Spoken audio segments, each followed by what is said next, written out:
Top quality और consistent performance के लिए सिर्फ सिल्वर पंप नाम याद रखना। ಯಾದಗಿರಿ ಜಿಲ್ಲೆಯಾದಂಥ ಕಳೆದ 3 ದಿನಗಳಿಂದ ನಿರಂತರವಾಗಿ ಸುರಿತಿರುವಂಥ ಮಳೆಯಿಂದಾಗಿ ಅಕ್ಷರಶಃ ರೈತರು ಬೆಳೆದಂಥ ಬೆಳೆ ಸಂಪೂರ್ಣವಾಗಿ ನಾಶ ಆಗಿರುವಂಥದ್ದು. ಸದನಕ್ಕೆ ಯಾದಗಿರಿ ಜಿಲ್ಲೆ ವಡಗೇರ ತಾಲೂಕಿನ ಗುರುಸುಣಗಿ ಗ್ರಾಮದ ಹೊರಭಾಗದಲ್ಲಿರುವಂಥ ರೈತರ ಜಮೀನಲ್ಲಿದ್ದೀನಿ. ಕೆಲ ದೃಶ್ಯಗಳು ತೋರಿಸುವಂಥ ಪ್ರಯತ್ನ ಕೂಡ ಮಾಡ್ತೀನಿ. ನಿನ್ನೆ ಅದೇ ಕಳೆದ 3 ದಿನಗಳಿಂದ ನಿರಂತರವಾಗಿ ಸುರಿತಿರುವಂಥ ಮಳೆಯಿಂದಾಗಿ ಸಂಪೂರ್ಣವಾಗಿ ರೈತರು ಬೆಳೆದಂಥ ಬೆಳೆಗಳು ಈ ಒಂದು ಮಳೆ ನೀರಿನಲ್ಲಿ ಜಲಾವೃತ ಕೂಡ ಆಗಿರುವಂಥದ್ದು. ಈ ಒಂದು ಏನು ಜಮೀನುಗಳಿದ್ದಾವೆ, ಜಮೀನುಗಳು ಸಂಪೂರ್ಣವಾಗಿ ಕೆರೆಯಾಗಿ ಬದಲಾವಣೆ ಸಹಿತ ಆಗಿರುವಂಥದ್ದು. ಯಾಕಂದರೆ ಅಷ್ಟರ ಮಟ್ಟಿಗೆ ಮಳೆ ನೀರು ಆವರಿಸಿಕೊಂಡಿದೆ.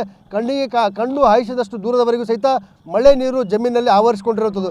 ಬೆಳೆಗಳು ಇದೋ ಇಲ್ಲವೋ ಅನ್ನೋ ಸಹಿತ ಇಲ್ಲಿ ಅನುಮಾನ ಮೂಡಿಸುವಂಥ ಮಳೆ ನೀರು ಅಷ್ಟರ ಮಟ್ಟಿಗೆ ಮಳೆ ನೀರು ಆವರಿಸಿಕೊಂಡಿರುತ್ತದೆ. ಸಾಮಾನ್ಯವಾಗಿ ಈ ಭಾಗದ ರೈತರು ಭತ್ತ ಆಗಿರ್ಬೋದು, ಹತ್ತಿ, ಹೆಸರು ಮತ್ತು ತೊಗರಿ ಬೆಳೆಯನ್ನು ಬೆಳೆದಿದ್ದರು.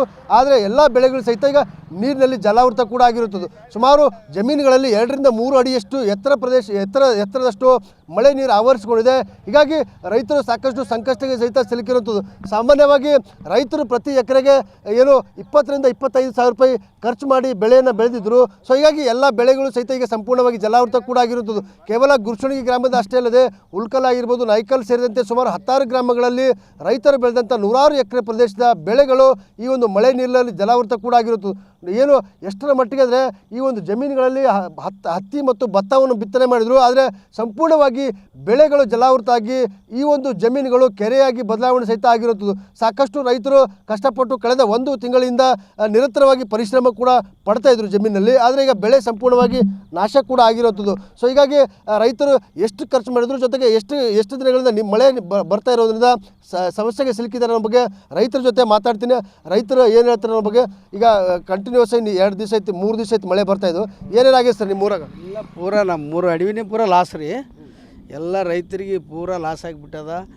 ಎಲ್ಲ ಏನಿಲ್ಲ ಅಂದರೂ ಜಮೀನು 100 ಎಕರೆ ಹೊಲ ಪೂರ ಆಸ್ತಿ ಖಲಾಸ್ ರೀ. ಏನು ಲಕ್ಷಾನುಗಟ್ಲೆ ರೊಕ್ಕ ಖರ್ಚು ಮಾಡೀವಿ. ಹತ್ತಿ ಹಚ್ಚಿ, ಬೀಜ ಹಚ್ಚಿ, ಮಸಾಲೆ ಹಾಕಿವಿ, ಲೇಬರ್ ರೊಕ್ಕ ಏನು ಮಾಡ್ಬೇಕು ರೀ, ಎಲ್ಲಿ ಹೋಗ್ಬೇಕು ಏನಿಲ್ಲ. ಪೂರ ಆಸ್ತಿನೇ ಖಲಾಸ್ ಆಗಿಬಿಟ್ಟೈತೆ ರೀ. ಗದ್ದೆ ಈ ಕಡೆ ಗದ್ದೆ ಹಚ್ಚಿವಿ. ಈ ಹೊಲ್ದಾಗ ಏನೇನು ಹಾಕಿದ್ರಿ ಬೆಳೆಗಳು ಯಾವ್ಯಾವ? ಆದರೆ ಹತ್ತಿ ಹಾಕಿ, ಹೆಸರು ಇವೆಲ್ಲ ಲಾಸ್ ರೀ. ಕನಿಷ್ಠ ಭತ್ತ ಒಂದು 100 ಎಕರೆ ಭತ್ತ ಆದ್ರಿ. ಎಲ್ಲ ಖಲಾಸ್ ರೀ ಪೂರ. ಏನು ಒಳ್ಳೇದು ಅಂದರೆ 5 ರೂಪಾಯಿ ಮಾಲಿಲ್ಲ ಅದ್ರಾಗ ಲಕ್ಷಾನುಗಟ್ಲೆ ಖರ್ಚು ಮಾಡಿದ್ದಾದ್ರೆ ಅಷ್ಟಂತ ರೀ. 3-4 ದಿವಸ ರೀ ನೀರು ಕಂಟಿನ್ಯೂ ಅಂತ ಇಲ್ಲಿ ಎಲ್ಲ ಖರ್ಚು ಮಾಡಿದ್ರು. ಏನು ಎಲ್ಲಿಗೋ ರೈತರು ಎಲ್ಲಿಗೆ ಹೋಗ್ಬೇಕಾ ಏನಿಲ್ಲ, ಭಾಳ ಪರಿಶಾನದಾಗ ರೀ ಜನ. ಪೂರ ಹೈರಾಣದಾಗಿವಿ.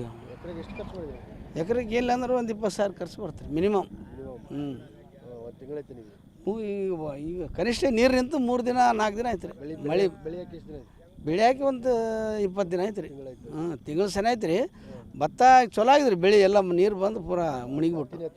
ಹತ್ತಿ, ಕವಳಿ, ಏನಾದ್ರೂ ತೊಗರಿ, ಹೆಸರು ಎಲ್ಲ ಎತ್ತರ ಆಗಿದ್ರಿ. ಪೂರ ಕಲಾಸ ಅದು ನೀರ ಮುಳುಗಿ. ಕಡೆ ಗದ್ದೆ ಭತ್ತ ಕಲಾಸ ರೀ ಪೂರ.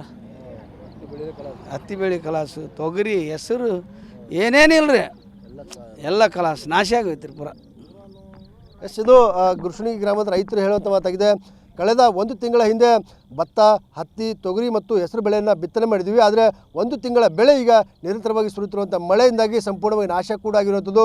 ಜಮೀನುಗಳಲ್ಲಿ 2 ರಿಂದ 3 ಅಡಿಯಷ್ಟು ಮಳೆ ನೀರು ಆವರಿಸಿಕೊಂಡ ಕಾರಣಕ್ಕಾಗಿ ಬೆಳೆಗಳು ಸಂಪೂರ್ಣವಾಗಿ ಜಲಾವೃತ ಆಗಿದ್ದಾವೆ. ಸುಮಾರು 1000 ರೂಪಾಯಿ ಖರ್ಚು ಮಾಡಿ ಬೆಳೆಯನ್ನು ಬೆಳೆದಿದ್ದು ಈಗ ಸಂಕಷ್ಟದಲ್ಲಿ, ಅಂದರೆ ಕಣ್ಣೀರಲ್ಲಿ ಕೈ ತೊಳೆಯುವಂಥ ಪರಿಸ್ಥಿತಿ ಈಗ ರೈತರಿಗೆ ಬಂದಿದೆ ಅನ್ನುವಂಥ ಮಾತನ್ನು ರೈತರು ಹೇಳ್ತಿದ್ದಾರೆ. ಕ್ಯಾಮ್ರಾಮನ್ ಶಿವಶಂಕರ್ ಜೊತೆ ಅಮೀನ್, TV9 ಯಾದಗಿರಿ.